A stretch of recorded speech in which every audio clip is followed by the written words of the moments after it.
ചെയ്യുന്നത്? നിങ്ങൾ ഒരു ഉറുമ്പിനെ പോലും നോവിച്ചിട്ടില്ല, നീതികേട് പ്രവർത്തിച്ചിട്ടില്ല.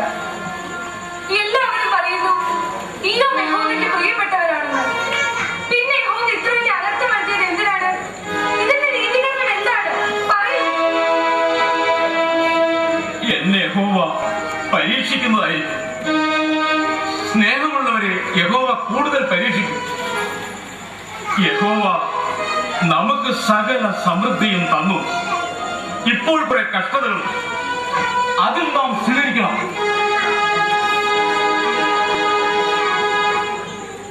മാവി, ഇതാ കുറച്ച് ധാന്യം, കൊണ്ടുപോയി ആഹാരം ഉണ്ടാക്കാം.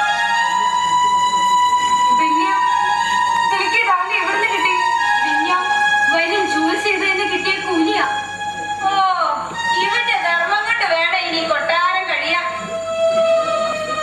നിങ്ങൾക്ക് ഭക്ഷണം തരാൻ പോലും ഇന്നെനിക്ക് കഴിയില്ല. പിന്നെ നിങ്ങൾ എന്തിനാണ് ഇവിടെ കഴിയുന്നത്? പോകൂ, നിങ്ങളെങ്കിലും പോയി രക്ഷപ്പെട്. ഇല്ല ബാബ, സമ്പത്ത് കാലത്ത് ഞങ്ങൾ അങ്ങയോടൊപ്പം കഴിഞ്ഞു. ആപത്ത് കാലത്തും ഞങ്ങൾ ഇവിടെ തന്നെ കഴിയും. ഇവന്റെ ഭാര്യയെ ഇവൻ എതിരാക്കണം.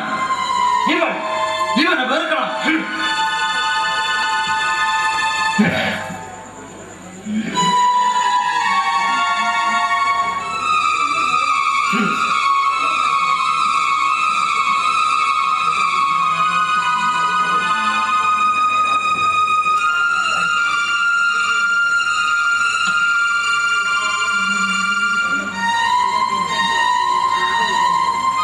എന്റെ മേലാകെ ചൊറിയുന്നു.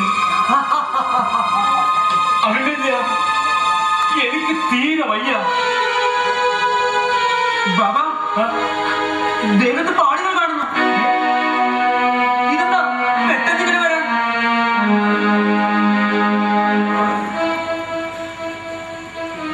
ഈ പാട് വെറും പാടൊന്നുമല്ല, ഇതേതോ പകർച്ചവ്യാധിയാ.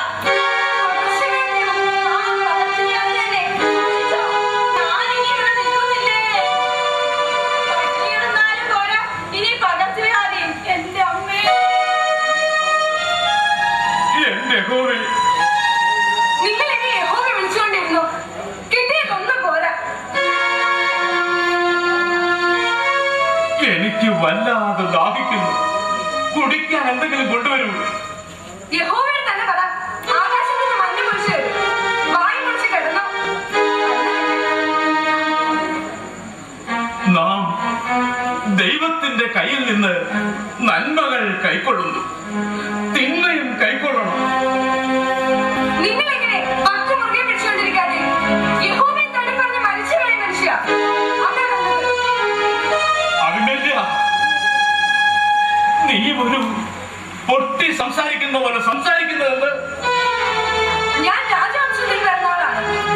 എന്റെ അപ്പനും അമ്മമാരും എത്ര വലിയ നിലയിലാണ് കഴിയുന്നത്.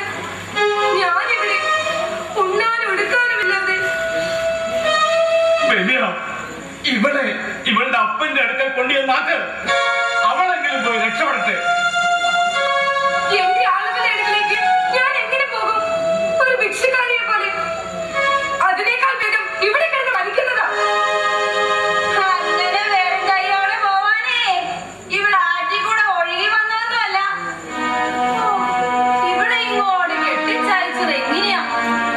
സ്ത്രീധനമായി 1000 ആടുകൾ, 500 ഒട്ടകം, 50 കറുവപ്പശുക്കൾ, 100 കഴുതകൾ, 10ഓളം ദാസന്മാർ, പിന്നെ ആഭരണങ്ങൾ, വെള്ളിപ്പാത്രങ്ങൾ, പിച്ചളപാത്രം. അത് പോരാഞ്ഞിട്ട് ആവശ്യത്തിലേറെ ദ്രവ്യം.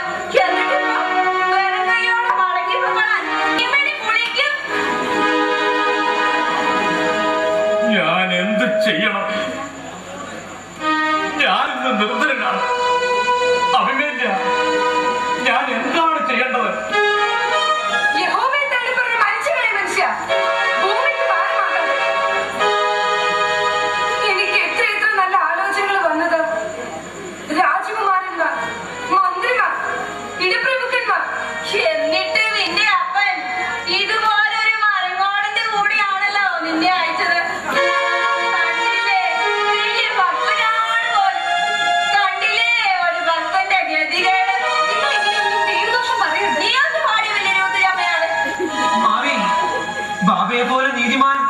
യോഗ്യനുമായ മറ്റൊരാളുണ്ടോ ഈ ഭൂമിയിൽ? എടാ, നീ ഒരുത്തനെ ഇതിനെ ഇത്ര വഷളാക്കിയത്. ഞാനെന്ന് വിളിച്ചു. എവരിട്ടാ രണ്ട് കൊടുക്കേണ്ടത്? എല്ലാത്തിനും വളം വെച്ചു കൊടുക്കുന്ന യവൻ ഒറ്റ ഒരുത്തനാ. എനിക്ക് വയ്യായി ഇതൊക്കെ കാണാൻ. ഞാൻ പോവുക. എടി പെണ്ണെ, കഞ്ഞി വന്നോ? എനിക്ക് വിശന്നിട്ട് വയ്യ. ഈ ഞാനിക്ക് ഒരു കൊള്ളിയില്ല പണി. ഇതൊക്കെ ആര് വലിച്ചു കുടിക്കുന്നുണ്ട്? യഹോവേ. മഹോദര,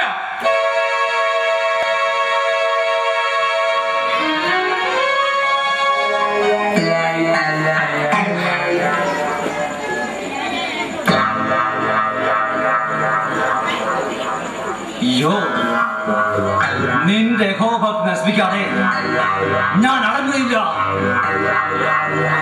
സർവ്വജനങ്ങളും എന്റെ വഴിയിൽ വന്നു കഴിഞ്ഞു.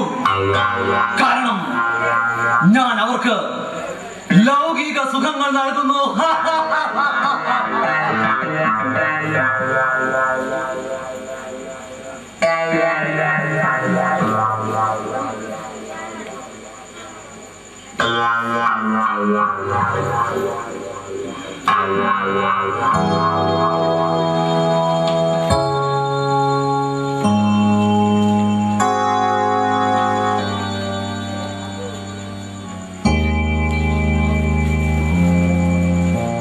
യഹോവേ, എന്റെ യഹോവേ, എന്റെ ദേഹം മുഴുവൻ വെള്ളം കൊണ്ട് നിറഞ്ഞല്ലോ.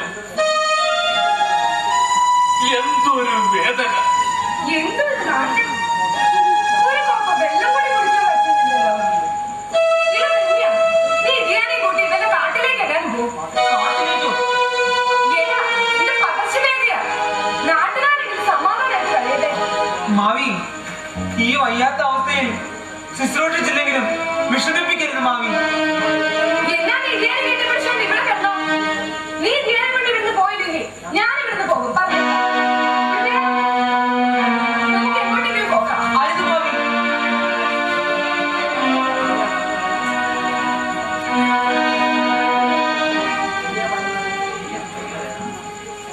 ബെന്നി, ഭയങ്കര വേദന. ബാബ, വ്രണം മുഴുവൻ പുഴുക്കളാ. ഞാൻ എടുത്തു കളയാം. വേണ്ട, കളയണ്ട. യഹോവയുടെ ഇഷ്ടം അതാണെങ്കിൽ എന്റെ ശരീരം കൊണ്ട് പുഴുക്കൾക്കെങ്കിലും പ്രയോജനം കിട്ടട്ടെ.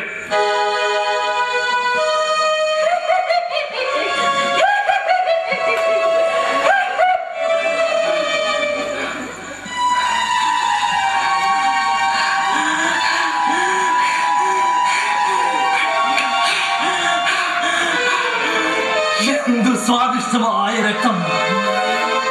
എനിക്കും എന്റെ അനുയായികൾക്കും എന്നും കുടിക്കാൻ ധാരാളം രക്തം വേണം. അതിനു വേണ്ടിയാണ് ഞങ്ങൾ ഈ ലോകത്ത് അപകടങ്ങളും കൊലപാതകങ്ങളും രക്തച്ചൊരിച്ചിലുകളും സൃഷ്ടിക്കുന്നത്.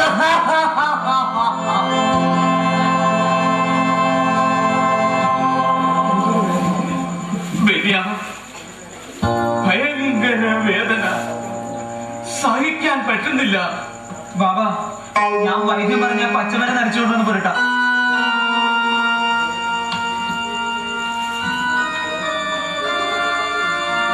ദേഹമാകെ മുറിവുകളാൽ മൂടിയെന്നാലും യാത്രികനാം ദൈവമെന്റെ കൂടെ വന്നിടും, കൈപിടിച്ചിടും. കൈപിടിച്ചിടും. അവൻ കൈപിടിച്ചിടും. കൈപിടിച്ച് സ്വർഗ്ഗത്തിലേക്ക് കൊണ്ടുപോയിടും.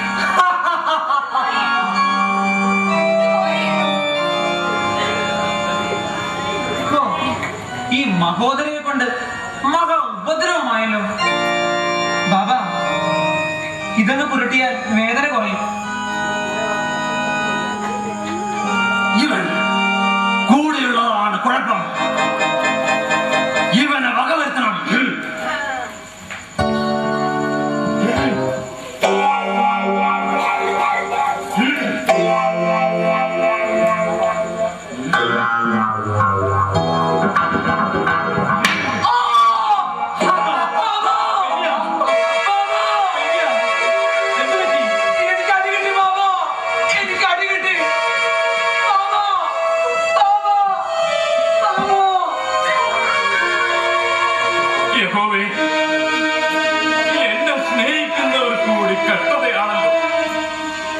ഞാൻ എന്ത് പാപം ചെയ്തു?